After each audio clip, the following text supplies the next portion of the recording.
Bienvenue. Aujourd'hui, on plonge dans des récits de joueurs GTA Online pour analyser un défi assez fou, il faut le dire. Ah oui, on parle du casse du jugement dernier.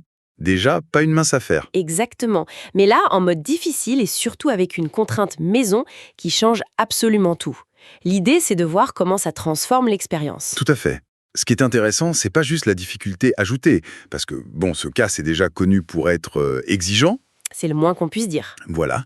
C'est plutôt comment une règle, une contrainte forte, force la créativité. Ça pousse à s'adapter, à repenser des stratégies qu'on croyait connaître par cœur. Alors, cette fameuse règle, parlons-en. On part avec un set d'armes précis, 8 armes choisies, pistolet perforant, MG, carabine de service, sniper lourd MK2, fusil à pompe d'assaut, lance-grenade, minigun et grenade. Simple nom. Sur le papier, oui, mais le piège arrive. Le piège, c'est qu'à chaque fois que quelqu'un meurt dans l'équipe, le joueur ou un coéquipier, hop, une arme de cette liste est retirée, au hasard. Aïe. Et ça peut aller très vite, surtout avec des coéquipiers aléatoires. Ah bah oui, ça c'est le facteur aggravant. Jouer en difficile avec des inconnus, dont tu ne connais ni le niveau, ni la prudence. C'est la loterie, quoi. Chaque erreur, même celle d'un autre, te coûte directement une option stratégique. Et tu sais jamais laquelle va sauter. Ça peut être ton arme clé dès le début. Et si t'as plus rien dans la liste, tu te retrouves avec juste le pistolet de base, le tout petit pistolet. Ouch, ça fait mal. Heureusement, il y a une petite lueur d'espoir.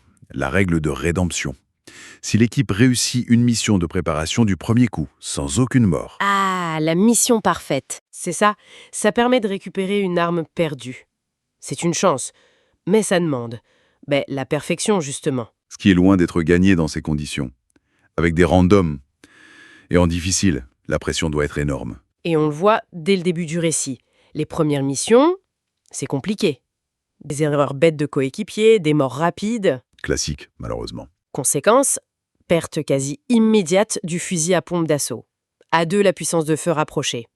Puis, peu après, les grenades qui disparaissent aussi. Déjà 2 outils majeurs en moins, ça commence fort. Heureusement, sur la mission de prépa suivante, miracle, réussite parfaite, personne ne meurt.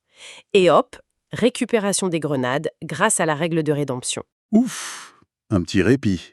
Mais ça montre bien le truc, Tu peux regagner un truc, mais tu restes à la merci de la prochaine erreur, du prochain coéquipier un peu distrait. L'effet boule de neige est jamais loin. Et il n'a pas tardé. Une erreur de pilotage un peu plus tard, paf, l'AMG qui s'envole. Encore une arme lourde en moins. Puis vient une mission de préparation particulièrement chaotique. Les morts s'enchaînent, et là, c'est l'hécatombe. Perte de la carabine de service et du minigun. Ah ouais, là l'arsenal fond comme neige au soleil. Ça devient critique, non? Carrément. Il reste quoi? Pas grand-chose. D'autres pertes s'ajoutent encore après ça. Attends, il se retrouve avec quoi, au final? Juste le lance-grenade et le pistolet de base, c'est ça? Parfois même juste le pistolet de base pour certaines phases. Des moments où, normalement, t'es censé avoir du lourd, du très lourd. Mais comment c'est possible de passer certains passages comme ça, sans les armes prévues? C'est là que ça devient impressionnant. C'est la phase de survie pure, de résilience, j'ai envie de dire, contre toute attente. Avec ce qui lui reste, parfois juste le lance-grenade ou le pistolet, il réussit des missions clés. Lesquelles, par exemple? Il y a barrage, Gjali, volatile, des missions pas faciles, et à chaque succès sans mort, il regagne une arme. Ah, la règle de rédemption qui revient. Exactement. Il récupère d'abord le lance-grenade, puis le sniper lourd, et enfin le pistolet perforant. Petit à petit, l'arsenal se refait. C'est quand même fou.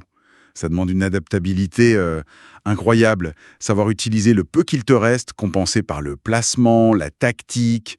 C'est plus juste bien joué, là. C'est une autre dimension. On sent la maîtrise du jeu. Clairement.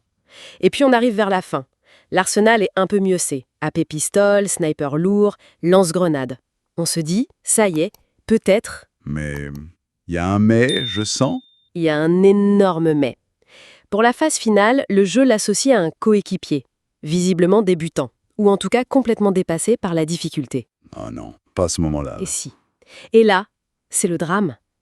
Les erreurs fatales du coéquipier recommencent, et une par une. Non, me dis pas que. Si. Les armes si durement regagnées sont reperdues. L'AP pistole d'abord, puis le lance-grenade. Il ne reste plus que le sniper lourd. C'est terrible. L'ironie du sort. Tout ça pour ça. Et le coup de grâce, une dernière erreur du coéquipier. Le sniper lourd disparaît aussi. Donc, il affronte le final du casse du jugement dernier? Avec uniquement le pistolet standard, celui de base. Contre les ennemis en armure lourde, pendant les phases de piratage sous pression, C'est juste impossible normalement. et pourtant, l'exploit a lieu. Il y arrive. Il termine le casse.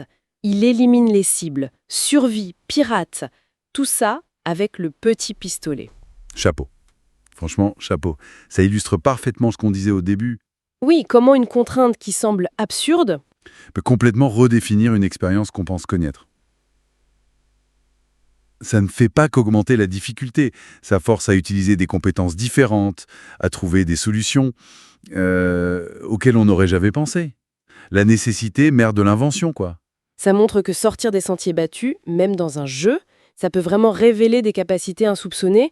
C'est une forme d'apprentissage par la contrainte, finalement. Absolument. Et ça amène à réfléchir, non? Ah oui. À quoi tu penses? Je me demande, comment est-ce que l'ajout volontaire de contraintes comme ça, dans d'autres aspects de nos vies, que ce soit pour apprendre quelque chose, pour un projet créatif, ou même pour résoudre des problèmes du quotidien, comment ça pourrait nous pousser à innover, à trouver de nouvelles approches, à découvrir des potentiels qu'on ignore?